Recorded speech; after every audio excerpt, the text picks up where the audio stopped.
without further ado, I would like to introduce the man who has brought all of this together, all of us here today, the incredible, the inimitable Alfred Burgesson.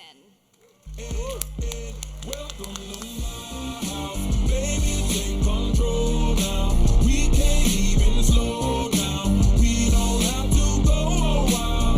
Welcome to my house, play that music too loud. Hello everyone, how we doing today? Yes. I can't see up there very well, but I know we have some high school students coming from CP Allen, Auburn High, Citadel, and so if you're here, can we hear the high school students make some noise for us, please? Yeah, awesome. Thank you all for coming out to the Tribe Leader Summit. Thank you to Jane and Bradley for being our hosts. As you can tell, they're a lot of fun, all right? So we're trying to bring some positive energy to the stage to make you all feel good and make everyone feel comfortable here today. If you didn't know, and I think this deserves a huge round of applause, both Bradley and Jane were recent winners of Halifax Chamber of Commerce Business Awards. Bradley won the Business Leader of the Year, and Jane won the New Business of the Year award. So can we please give it up for both of them? Yeah. They are killing it, and we're so proud to have them as part of our community here. Thank you all for coming. I'm going to share some remarks, but before I do, I want to share a little bit more about why we're here and why this is the venue that we chose to host the Leader Summit. I have a chance to go to conferences in Toronto and Vancouver and Montreal, and to really get a sense of, to see how they do things. And for me, I think Halifax has an opportunity to also be a place that convenes people from all around the world to learn, to celebrate, to connect, and to create opportunities. And so last year we hosted the Tribe Summit at the Lighthouse, and we had almost 250 people there. And this year we said, we're gonna go bigger. We're gonna go bigger because in 5 years, we wanna fill this entire arena. We want to bring in delegations of people from all across Canada, all across the world, to see what Halifax has to offer and to contribute to this global community that we're building. So thank you all for being a part of the first one in the Scotiabank Centre, and shout out to the Scotiabank Centre team for working with us to make this possible today. Yes, give it up for them. So, I want to share a little bit about my origin story. Again, for the high school students, I know that if I was in your shoes, I would be wondering, who's this guy on stage? How did he get to where he is? What did he do, and how did he do it? And so I think some of the origin story, a lot of people here know it, but I really want to speak to some of the high school students or the people who are wondering, how do I navigate being a student, or how do I navigate entering the professional world? If you're interested in being an entrepreneur or CEO one day, I'll share my story so that you have a sense of how I got to where I am today. For me, it all started in Ghana. I'm born in Ghana, west coast of Africa, and I lived in Ghana till I was 7 years old, and then I moved to Canada. And Ghana is a really beautiful place. I don't know if if anyone has been to Ghana. Can I see hands of anyone who's been to Ghana? Okay, we got a couple, we got a few. Ghana is a country on the west coast of Africa. And one fun fact about Ghana is Ghana was the first African country to break away from colonial rule and set the precedent for many other African countries to follow afterwards.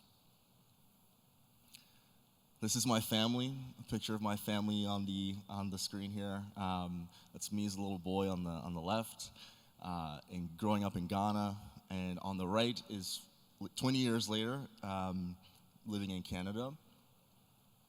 What I want to share about this is we were immigrants. We moved here from Ghana, and as my parents would say, we came here so that they could give us a better education and a better quality of life.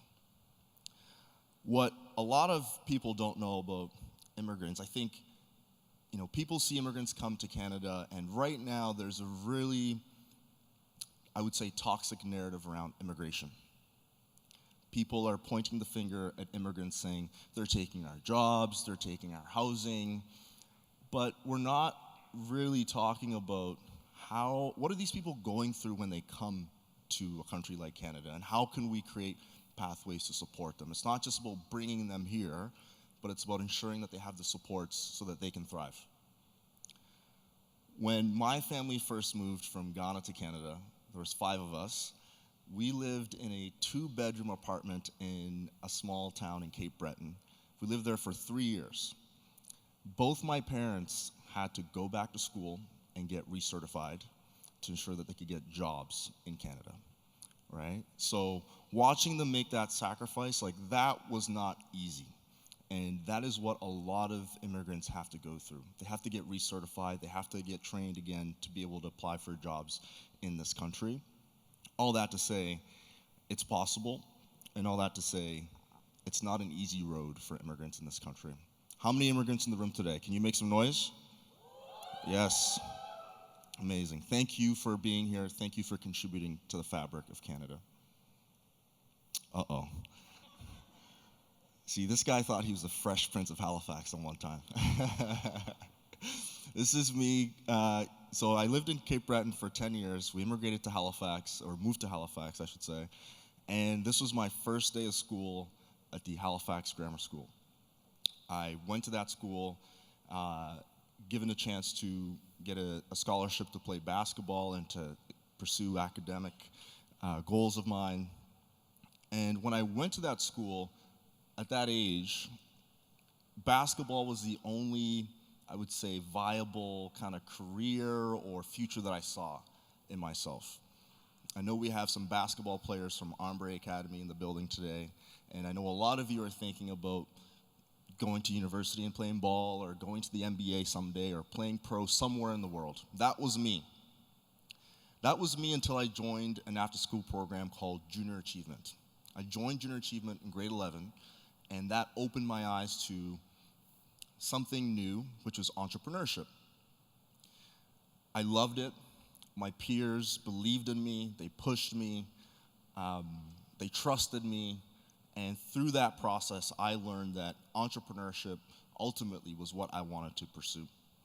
I launched my first business in high school, and that's where I started to learn how to sell, how to market, and really just how to build a business. And so for you high school students, know that if you're interested in pursuing entrepreneurship, if you're interested in selling something or creating a product and putting it out there, it is possible. There are resources out there.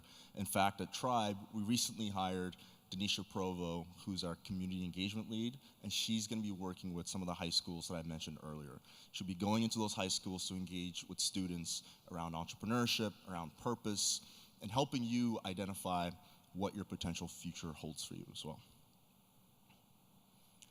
So after high school, I went to St. Mary's University, and I launched another business. I went from a t-shirt business in high school to launching a digital media business in university. And I will say this too for those who are young and perhaps in university or in high school. When I was in university, I was enrolled in commerce. And I had marketing courses, marketing classes that I went to. And the entire 2 years of being in marketing, we never once touched on the power of social media, right? And so at that time, I had a business in social media and digital media and providing these services to companies. One point I Googled, or I looked up the handle on Instagram, the city of Halifax, saw that it was open, and I stole it. I took the handle, and I brought together my peers who were creatives. We had photographers, videographers, graphic designers, and we together said, how can we elevate, or how can we create a platform for the city of Halifax? And this would honestly be our way to, show our talent and use that as a funnel to also get clients and to work with clients. So we created this creative community. We hosted master classes and workshops for the young people, and we learned together, and we built this following to over 14,000 people around the world who would follow this platform. After that, during that work, I had a chance to work with the Assembly of First Nations. This is around the time that our new prime minister came in power and was talking about reconciliation. And Canada at the time was talking about reconciliation, and I think there was a big gap in people understanding Indigenous communities. And so they hired me to support telling stories through digital media, engaging young people in storytelling, and creating community programs around storytelling. And for me, this was an experience of a lifetime. I had a chance to learn a lot about the communities, and when I was running a business at that time, I was looking for that sense of belonging. I was looking for, where can I go to get support for my business? And to be honest, I never found that space where I felt like I belonged in the entrepreneurship ecosystem. In working with the Assembly of First Nations, what I learned at that time was that they did not even know that hubs, innovation hubs, or entrepreneurship centers existed to even help them. So there was a gap. And that's where my wheels started turning around. What can fill this gap? What can we create such that people like myself or the communities that I was working with at the time have a safe space where they can go and get access to resources, and really just a space where they feel like they belong.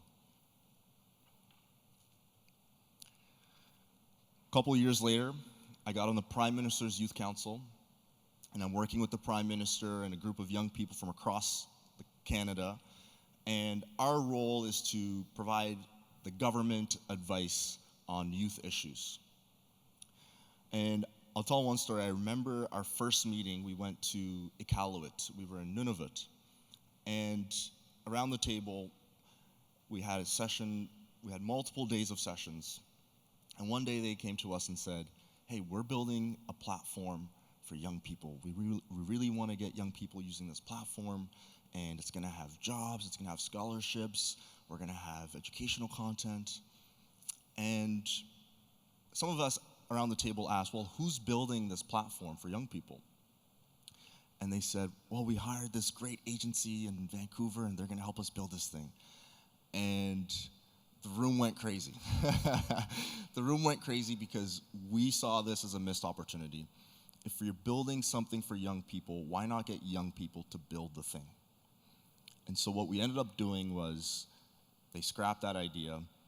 We delayed the thing, but what we did was we hosted a design challenge.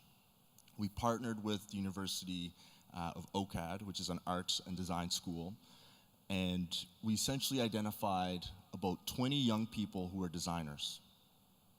For a day, we put them in a room with 20 experts in design, in marketing, and branding. And so you had these talented students paired with incredible designers who are more experienced and have agencies of their own. We gave them a challenge. We had it together on paper, a one-page challenge about what we were trying to build. And throughout the day, we gave these young people access to these experts. And by the end of the day, the government had 20 different platforms that they could commission, 20 different versions of what would be possible to create this platform. And so, to me, that was my biggest takeaway from the Youth Council was, hey, we're not here just to talk. We're here to push for young people and to create spaces where they can be contributors as well. It shouldn't just be the Youth Council that has a chance to influence what is created for young people. How can we create ripple effects? How can we actually get young people to build the things that governments want them to use? Shortly after that, we hit the pandemic, and the world kind of went into a different place. I remember thinking in that time, with George Floyd going on and with so much happening at that time, my whole thing was around how do we get more people civically engaged, right? If there's something you want to change in your community or in Canada, how can we get them engaged with politicians, their representatives? And so on the Youth Council, I remember we had a petition that we wanted to share with the Prime Minister. And we shared it with the Prime Minister, and there was no response. This was around how to invest in black communities. The youth council came together, wrote a letter around how we thought the government could help black communities, and there was no response.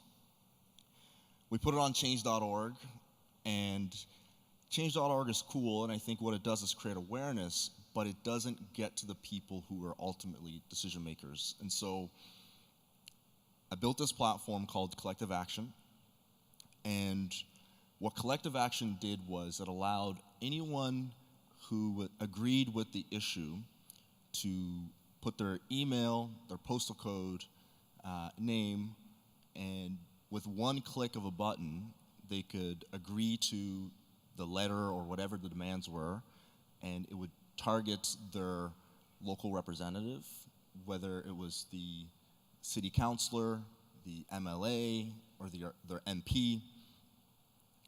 And it allowed people to engage with elected officials about issues, various issues. And in 6 months, we engaged with over 70,000 people across Canada on various issues, one of them being Africville, one of them being the Mi'kmaq rights to fish, one of them being around the Black Lives Matter movement.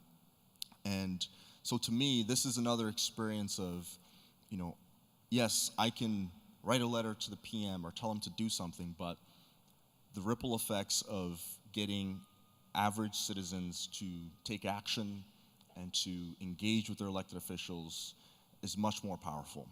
And ultimately, a lot of the campaigns we did have led to change and led to progress. Okay. Shortly after that, I got a call. I got a call from a Canadian Senator Colin Deacon, and he said the Senate and his colleagues were trying to wrap their heads around how to serve black entrepreneurs, how to make it more equitable for black entrepreneurs in Canada. I joined his team for a few months, and together we engaged with black entrepreneurs from across the country. 3 main highlights that came out of that report. Number 1, black entrepreneurs believe that their race makes it harder for them to succeed, that their race creates a barrier that makes it harder for them to succeed as an entrepreneur. Number 2, if they needed $10,000, they didn't know where to go to get $10,000 for their business. And number 3, they did not have access to networks, right? And these are 3 really critical things that enable success of any entrepreneur. Feeling like you belong, having access to capital, and having access to networks. And so these are just a few examples of experiences that I had during my journey that led me to where I am today.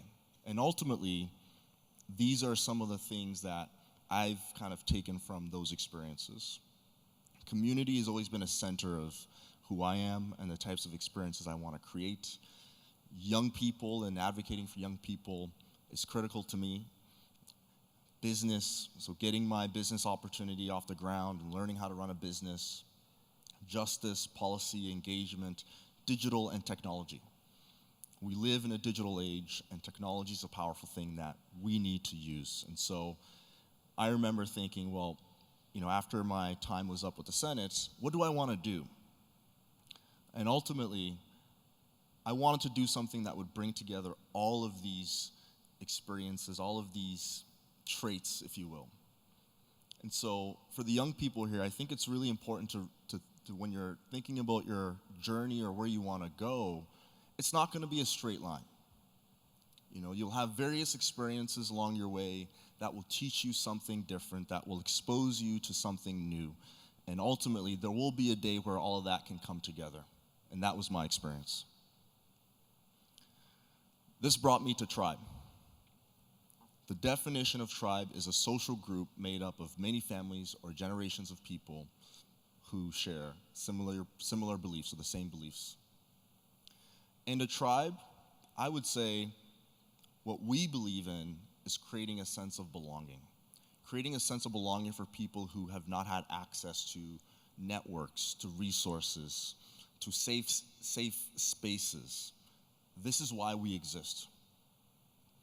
And more specifically, This is our purpose and our mission: to empower a community of racialized people pursuing technology, entrepreneurship, and innovation. Our mission is to provide our members with access to resources so that they can connect, work, and grow.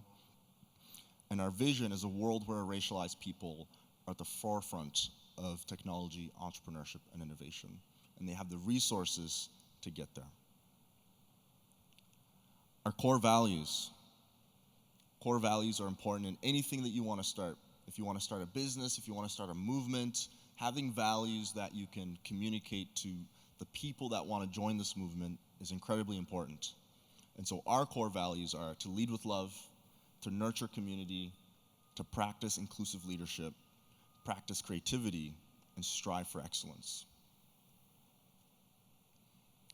Now, I know these might sound a little fluffy when you're thinking about entrepreneurship or business. Business is hard. Business is hard for anybody who's trying to enter that space, right?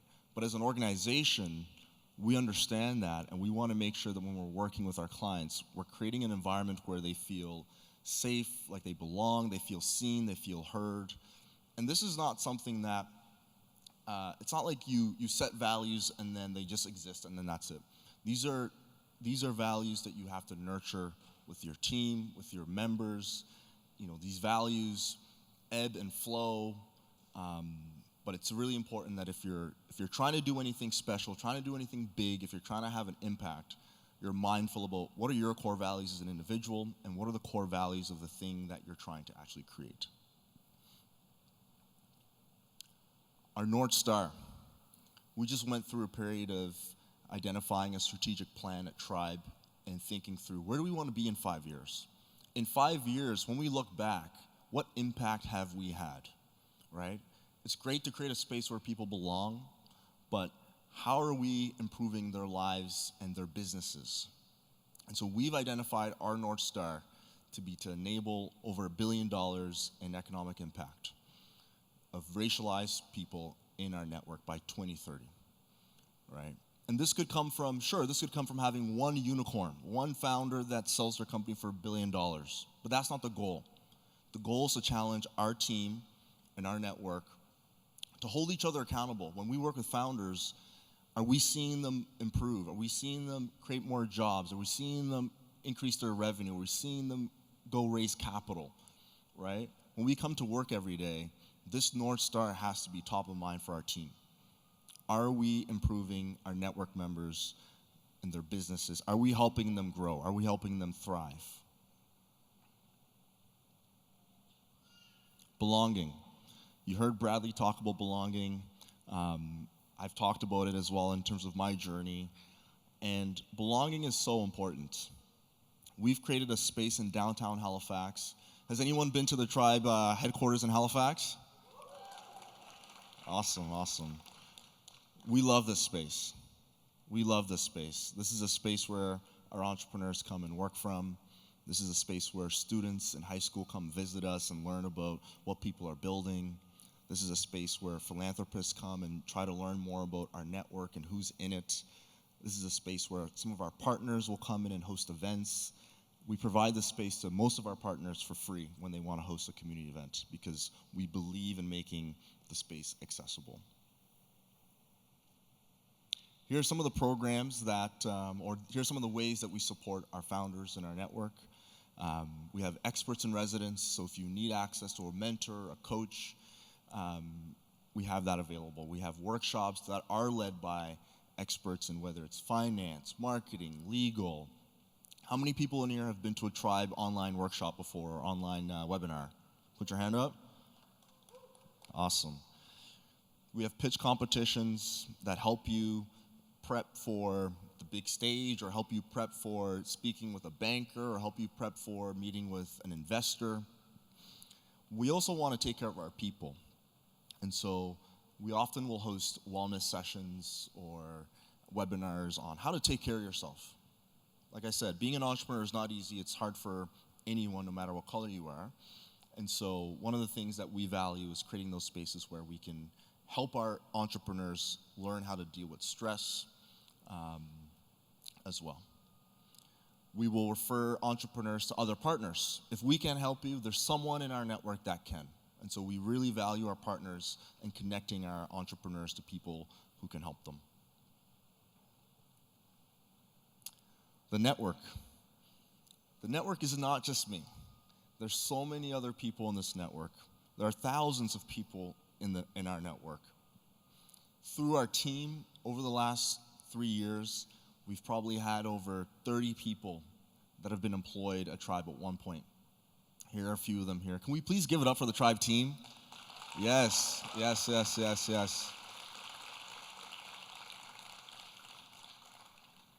They're an incredible group of people. We have people on our team from all around the world. People from Nigeria, people from here, Nova Scotia, born and raised, ancestry. We have people from the Caribbean. We have people from India, Bangladesh, Ghana, Kenya, Singapore, Jamaica. That was Ramon on our team. But we have an incredible team that is diverse, and it's so beautiful because I learned so much about each of them and where they're from and their cultures, and it just makes the experience so rich. Outside of our team, we have facilitators and coaches in our network from across the country that will help entrepreneurs, that will come educate them, and also create one-on-one time, one-on-one space for entrepreneurs to learn from some of these experts. Founders. How many founders in the room today? How many founders in the room today? Yes. Founders are, I would say, the primary people that we support at Tribe. Yes, we have students. Yes, we have professionals that we support as well. But founders and entrepreneurs are truly the people that we serve on a day-to-day basis. And of course, we can't do this with our partners. It takes partners and partnerships to make all of this work, right? And so here are some of the partners that we've had a pleasure of working with over the past 3 years. There's a long list of partners, but here are some that we chose to highlight today. We have Volta, Venn, Emera, the Black Founders Network, Government of Nova Scotia, Black Opportunity Fund, ACOA, HCI3 Fund, and Springboard. These partners have been instrumental in us finding success in doing the work that we do. And it's important that they get a shout out as well. Yes, give it up for the partners.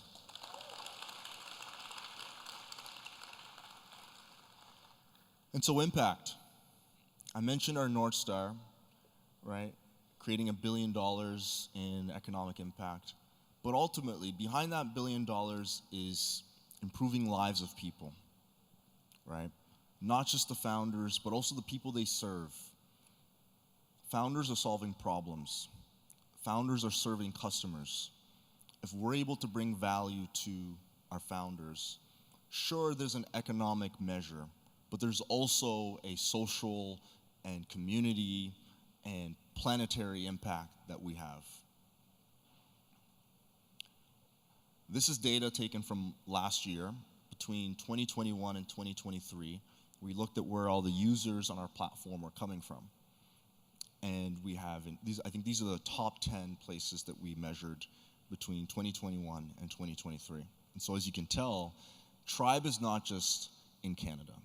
We're building members around the world. In fact, we have members that will reach out to say, we want to immigrate to Canada, or we're looking at coming to Halifax, and how can we navigate the immigration system? And I think there's a lot of power in creating a global network like this. We have founders that want to export products to China, or want to export products to the United States, or to Europe, or to Africa. And creating this ecosystem whereby we have network members in all these places will actually help facilitate these connections in a much richer way. And so our goal is to build a global network. We're here in Atlantic Canada, we're here in Halifax, we love it here, we want to be here, we want to start and build something special from here, but we certainly have a vision of building a global network of people that are part of this network. I'm going to share a little bit about a new adventure that we're on, and this is an important adventure. We have programs that I highlighted earlier And what we're learning is we have incredible founders that are solving big problems that need access to capital in order to scale these products and these opportunities. And so one thing that we are developing right now at Tribe is a venture fund. And this venture fund is designed to invest capital into racialized entrepreneurs. We're starting with Fund 1, which will be a $20 million fund. And as you can tell, there's a roadmap in how we create larger funds down the line. If we wanna be able to say in 5 years, we've been able to see our network have $1 billion of impact, we have to invest in that. We have to invest in that in order to see that return of $1 billion of impact. And there's a big gap in the ecosystem right now where less than 1% of venture capital dollars go to Black founders, go to racialized people. And so we are creating this venture fund, and we'll create subsequent venture funds in order to fill this gap as well. Thank you all for coming to the Tribe Summit. I hope you enjoy the conversations that are going to be had today, and I hope you make some new connections. Thank you, guys.